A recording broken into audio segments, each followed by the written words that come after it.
यक्ष ने युधिष्ठिर से कहा कि what is the strangest thing on your planet अर्थ।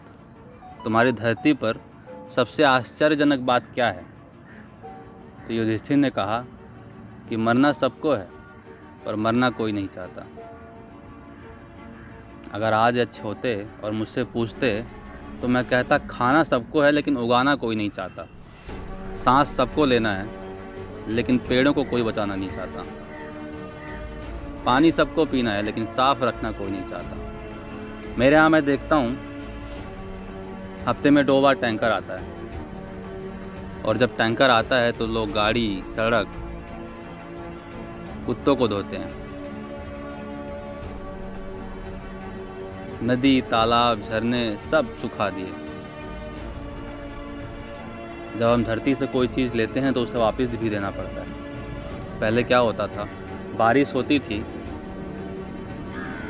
और धरती माता उसे सोख के फिर हमें पीने के लिए वो अवेलेबल करती थी, कुओं के ज़रिए, तालाब के ज़रिए। लेकिन लोग शिक्षित हो गए, पढ़ लिख गए। लोगों ने कहा कि भाई नहीं, this is dangerous to health. First layer has so many bacteria, second layer so many virus, this chemical and फला ढिमकाना। हम आपको बोरवेल देंगे फ्री। बोरवेल में होता क्या है, पानी जाता है, सक करता है और फिर वो पानी कहीं से जाता, वापस मिलता नहीं है धरती को। वाटर लेवल नीचे चला जाता है, कनेक्शन टूट गया। दूसरी बात,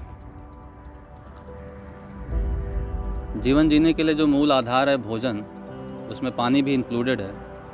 भोजन को लोग उगाते नहीं हैं। किसी किसान से पूछा जाए अगर जाके कि उसे फसल उगाने में कितनी मेहनत लगती है, उसे बेचने पे उसका दाम भी नहीं मिलता उसको। बेंगलुरु का एक न्यूज़ पढ़ा था मैंने। एक किसान 70 टन अनार लेके गया था उसे बेचने के लिए, और वो कितने में बेच के लौटा? 7 रुपये 80 पैसे में। इतने में वो जहर की पुड़िया लेके नहीं खा लेगा। लोग ऑर्गेनिक जो है उगाते नहीं हैं, ढूंढते हैं। लोगों को लगता है कि इस मॉल से नहीं तो अगले मॉल से, नहीं तो उसके अगले मॉल से हमें मिल जाएगा। बस इतना ही है। अपने आसपास ध्यान रखिए, कोशिश कीजिए कि पेड़ लगाइए, कम से कम एक तो लगाइए। अगर नहीं लगा सकते हैं तो जो लगे हुए हैं उनकी तो संरक्षण कीजिए। भगवान कृष्ण ने जब पर्वत उठाया था तो गांव वालों ने, जितने भी गांव वाले थे सब अपना डंडा और लाठी जितने भी थे सब लगा दिया था। उठाने वाला कोई और था, कर्म करने वाला कोई और है, लेकिन आप कम से कम मन से नहीं तो तन से नहीं तो धन से नहीं, अगर उत्साह तो बढ़ाइए। बस यही है। अपने आसपास पानी का ध्यान रखिए, कम से कम उपयोग कीजिए, हवाओं को साफ रखने का कोशिश कीजिए, और भोजन जहाँ तक हो सके उतना ही बनाइए, उतना ही खाइए। बच जाता है तो फेंकने के अलावा कहीं उसे दान कर दीजिए। गाय, भैंस, किसी आस पड़ोस में किसी भी गरीब को दे दीजिए।